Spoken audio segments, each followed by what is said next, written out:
Thank you very much for coming. This is a very exciting day for us. It's been a lot of work and time to get us to this point, and a lot of support by many people to have this happen for New Bedford, for BCC, for eHealth. And it's been in the vision, a vision that started a few years ago with Terry Romanovich and Jerry Kavanaugh and our HEP partners, and they've all made good on their vision. And it's been increasing every year. I've been under construction since I've been here. So it's a fun trial. But fortunately, I've had construction in my past, so it's not a new thing for me. But there are some people that I really feel we need to thank, and I hope I don't. I know I'll forget someone, and I'm apologizing up front, but I just don't want to not acknowledge people. So you're going to have to forgive my old age if I've forgotten you. But I would like to thank our HEP partners. They've been just so supportive and so wonderful to give us the financial backing to have this happen in the greatest state of arts affairs that we could have. I mean, when you go upstairs, if you haven't been there, you will be impressed with the level of expertise, the collaboration of all of the program directors. They all got to sit with the architects and really spend some time designing their space. I think we were up to 7 designs, and but everyone pretty much got what they needed and wanted. It took a lot of effort, but I think it came out, wonderfully. The owner, Gene Lonigan, I don't know where you are. There you are. Gene has been wonderfully cooperative with us, messing up his space and giving us more room and having the confidence that we're actually going to do what we say. So he's been very patient and very supportive, and I really appreciate the fact that he came today. And the architects, I don't know, where's Joe Booth? He hasn't gotten here yet. So the architects were, tremendous in their efforts and their redesigns all the way through. And then, the building committee, I cannot really thank enough. We met every week, and I was kind of a stickler with my punch list every week. And there were a lot of decisions that had to be made, and some were compromising because of finances and space confines, and they were just terrific. And, Steve Kenyon was certainly a big factor. Linda Denzel, who's away with her father's 80th birthday in Indiana today, but she wanted to be remembered. Pat Dent, who gave us all the health science expertise that we needed. Felicia Pacheco with all of the designs and furniture and all the things that we need to make this thing look nice and work well. And Bill Luster, who was our HEP representative and really ran the job and actually put up a fake wall at one point because the big wall wasn't coming in time, just to make sure we came in on time. I mean, just made a lot of compromises to make it really work. And his beginning statement was, we're going to make it look as nice as the massage and the OTA. We're going to make it look very premier, and I think it really did even more than that.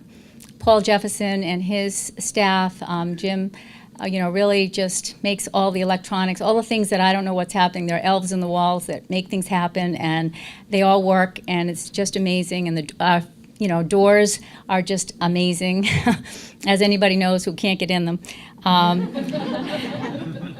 And DF Prey was just tremendous. They were just here, Steve DeVellis and really the foreman, Matt, his son, who was here all summer, were just incredibly patient. The time confines that we put upon these people were ridiculous, and they met the times, and they came in and cleaned in between and made sure that we could still work and teach, and it was just, and they just did everything, and they're still coming back with my punch list. So they're almost done. I think we're just about there, but they do not feel, and many jobs when I've been on construction, after they've put in that last nail, you never see them again. And this has not been the situation here. They are present, they want us to be happy, they've done a great job, and they've taken as much pride in it as we have. So I'm really grateful. Ken Sprader, I'm not sure if he's here, but he was, oh, there you are, Ken. Thank you. He was very present at our meetings and certainly overseeing all of this. And I haven't met their boss. Is he here? No, he didn't come. Okay. All right. Well, the boss is really Matt, right? Okay. And then Cindy, who also, came in at the end and made sure all the details to the point of matching paint out in the foyer because it got nicked along the way and it wasn't part of the original job. So, just those details that you don't really know unless they're not happening, then you notice. So even the things that you don't see today have been done, which is really special. And then, of course, Joanne Peltier, who's supported her team, of Paul and Jim Armstrong, that have been so wonderful, giving them up from the other spaces that they were very required. I really appreciate it. And Sally Cameron and, Patrick and their team have always been there to showcase each way so that we've gotten publicity along the way, and that's been tremendous because it's let the neighborhood know that we're coming. It's brought in the students to be here, and that's what it's really all about. So they've been our window to the outside to let them know that we are here, radio programs, news reports, and they're even here today. So that's tremendous, and I appreciate all the media coverage that you're doing for us. Thank you.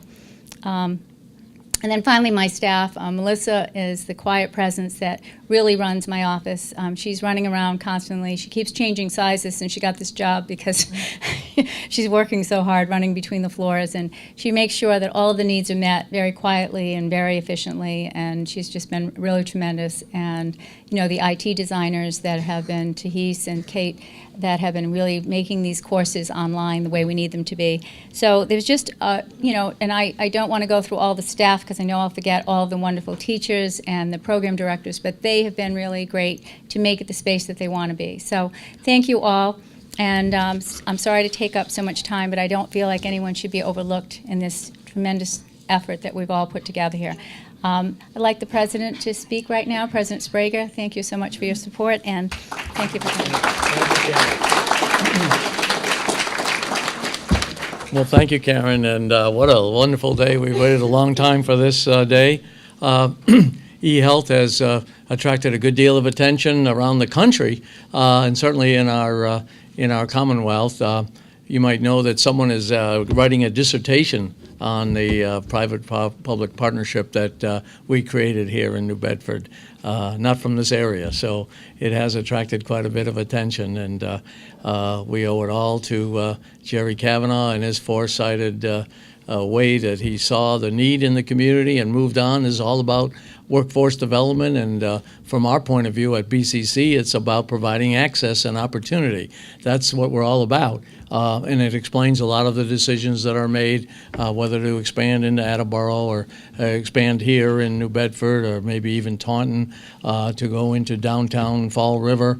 Access, it's all about access. The first day I arrived, one of the first days I ever arrived in 2000, I was struck by the statistic that some 1,000 applicants for our nursing program were competing for 72 positions. And it always struck me that we should do more about that if we could, given the resources that we had. It was very limited, I must admit. And I always worried about what you would say to number 73 and what you would say to the hospitals who are looking for nurses and workforce development. So this is a great way to expand our nursing program, just as we've expanded in the previous 2 years, the current allied health programs. Occupational therapy assistant is just the latest, I think, to move over. We've had a number of programs come over here.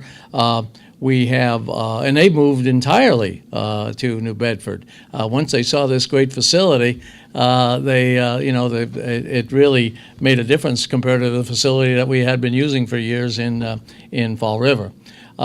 We have new certificates that are going to be emerging in the next year or so. So we're going to continue to expand. The healthcare field is a field that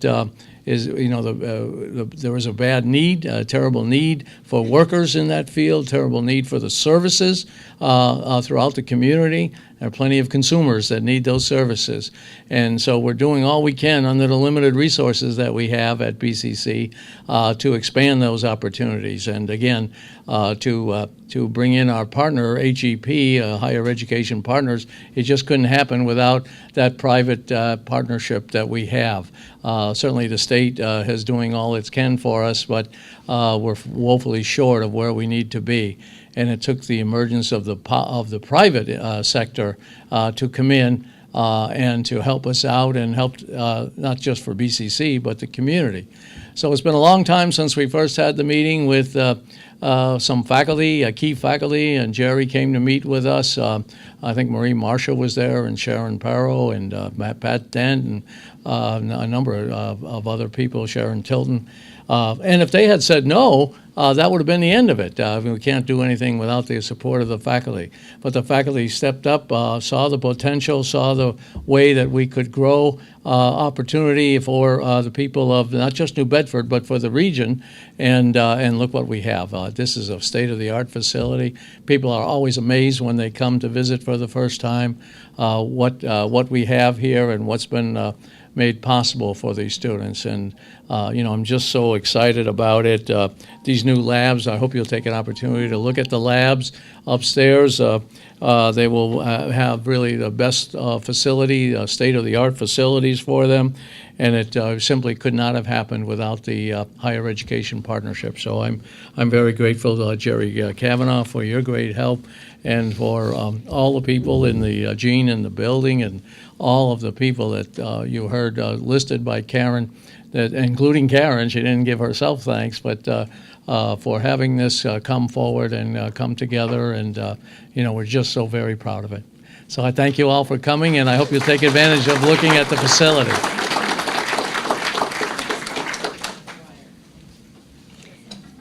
I'd like to invite Jerry Kavanaugh to come up and speak a little bit, representing HEP. Thank you very much. Let me thank Jack, Karen, the whole BCC team. You have been terrific partners to us. You are the first building project that we undertook 3 or 4 years ago, and we are terribly grateful to you.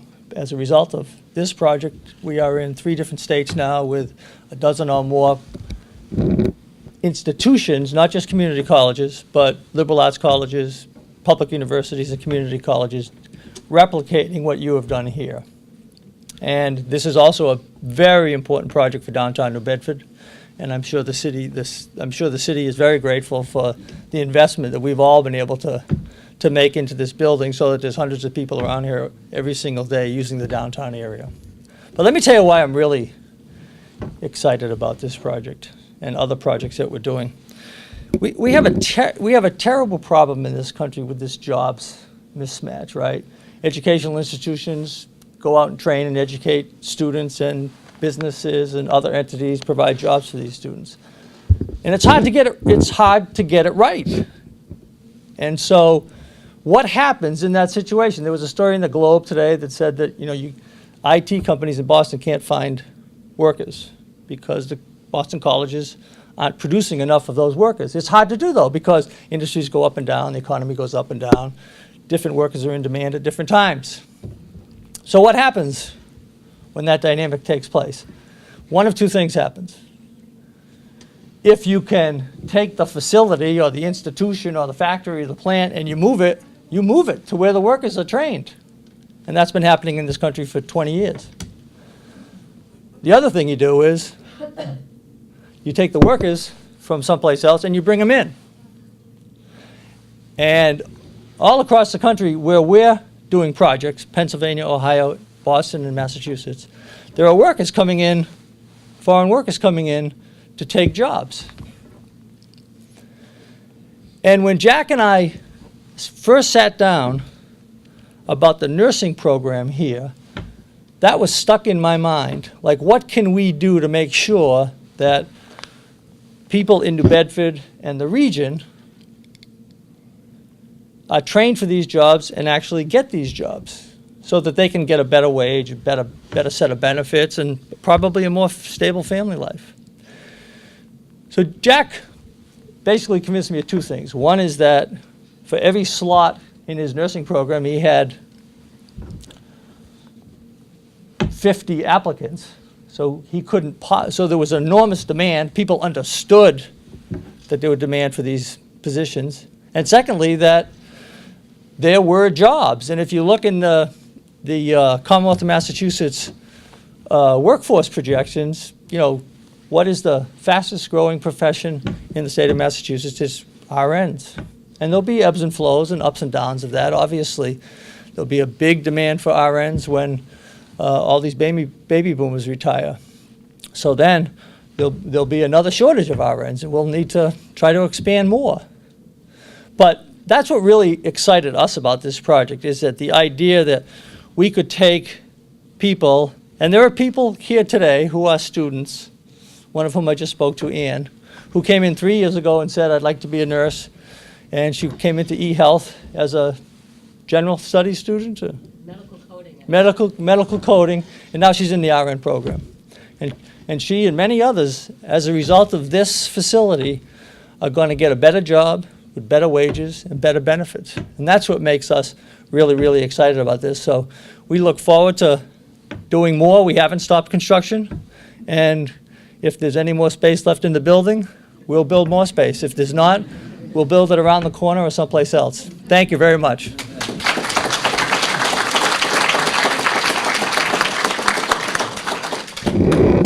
I'd like to also thank the Mayor's office for being present here. Appreciate it very much.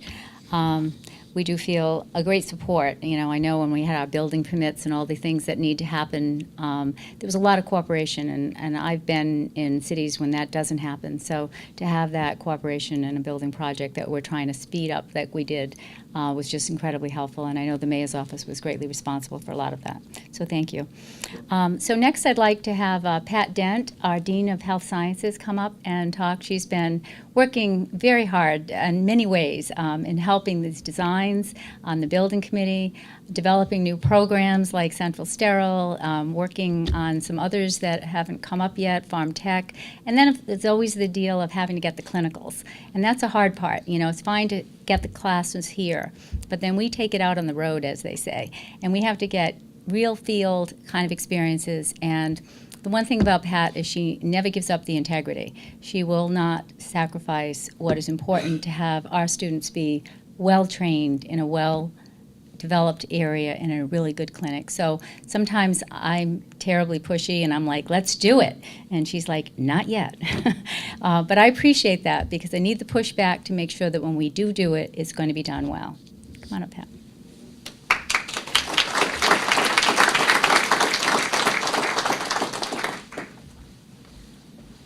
This is really a wonderful, wonderful day for the faculty and students in the Division of Health Sciences as we formally open our new Health Science Suite.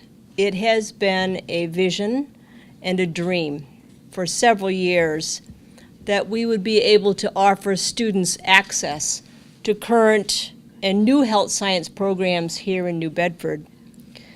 Through President Sprague's leadership and the collaboration with higher education partners, today we now can offer central sterile processing, complementary health care, medical coding, nursing, occupational therapy assistant, pharmacy technician, phlebotomy, and therapeutic massage here in New Bedford. It was through the support of higher education partners that BCC was able to move forward with this fantastic facility during a time of economic challenges. They encouraged us to imagine and live the dream. From the very beginning of this initiative, a guiding principle has been that students learn best in environments that represent real-world practice. With that in mind, our faculty were instrumental in working with the design teams to create learning environments that truly best represent their professional practice. They spent countless hours researching and selecting equipment and instructional resources that are truly state-of-the-art. In collaboration with architects and builders, laboratories were created to promote active learning opportunities in a technology-rich environment. Faculty also took to heart how best to deliver curricula in new and innovative ways. Program directors collaborated with one another different divisions, instructional designers, and the administration to re-envision their health program for the online environment. This resulted in a comprehensive redesign of programs, courses, and instruction. Courses are now offered in a blended model with online lectures and face-to-face laboratory instruction to ensure that our students meet entry-level competency. Through the use of technology, such as human patient simulators, students will be better prepared for the critical transition to the clinical environment. With the resources now in place, we are moving health sciences into the future. It is for all of us here at BC in health sciences all about the patient and providing excellence in patient care. My heartfelt thank you to the higher education partners, to President Sprague and the administration, to Terry Romanovich, Dean of New Bedford, April Bellafiore, Dean for e-learning, and her team, our tech support, to Karen Verrier and her eHealth staff, and the program directors and the faculty that made this happen. This is just the beginning for us as we continue to respond to the needs of this community. Thank you.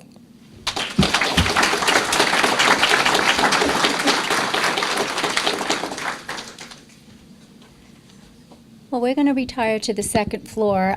You have to give us a minute to get up there first because we have to get the ribbon up there. But some people, if you're feeling really healthy, can take the stairs. Otherwise, there are 2 elevators on the right. And then there are also nice snacks, and we'll be having tours. And for you that are from the campus at large in Fall River and have never been here, if you want to see beyond the second floor, we'll be glad to take you to the first and the third as well. Okay? Thank you so much for being here. 1, 2, 3.